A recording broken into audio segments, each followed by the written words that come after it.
नमस्कार मंडळी, तुमचे स्वागत आहे DM पॉलिटिकल न्यूज चॅनलमध्ये। तर आज आपण बघणार आहोत 5 राज्यात होणाऱ्या निवडणुकीचे पूर्व अंदाज। ते 5 राज्य आहेत तमिळनाडू, आसाम, वेस्ट बेंगॉल, केरळ आणि पॉंडिचेरी।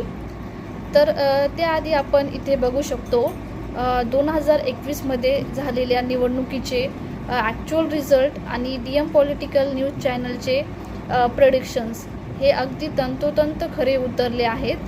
त्यावेळेस कोरोनाची लाट होती, त्याचा परिणाम हा प्रचारावर तसेच मतदानावर झाला होता। तरी आमच्या चॅनलने जे अंदाज वर्तवले होते ते अगदी खरे ठरले।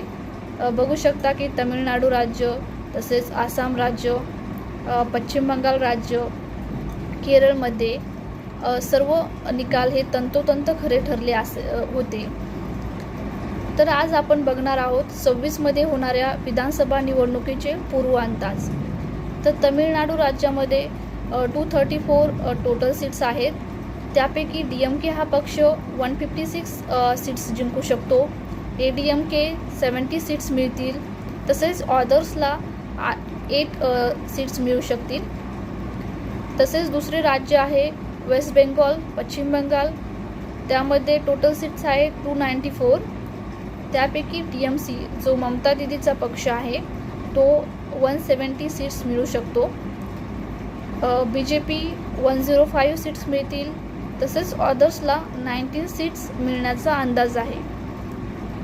जे पुढचे राज्य आहे आसाम राज्य, ज्यामध्ये टोटल सीट्स आहेत 126। त्यापैकी BJP 72, Congress party 48 and others 6 seats मिळतील असा अंदाज आहे। तसेच जे पुढचे राज्य आहे केरळ राज्य, ज्यामध्ये टोटल सीट्स आहे 140। त्यामध्ये LDF लेफ्ट पक्ष 72, काँग्रेस पार्टी 68, ऑदर्स 0, BJP 0 असा माझा अंदाज आहे। पॉंडिचेरी टोटल सीट्स 30 आहेत। BJPचं जे अलायन्स आहे त्यांना 10 सीट्स मिळतील, काँग्रेस पार्टीचं जे अलायन्स आहे त्यांना 17 सीट्स मिळतील आणि ऑदरला 3 सीट्स मिळतील असा अंदाज आहे। तर हे होते निवडणूकपूर्वीचे अंदाज 5 राज्यांचे। तुम्हाला कसे वाटले हे नक्की कळवा कमेंट सेक्शनमध्ये। Thank you so much.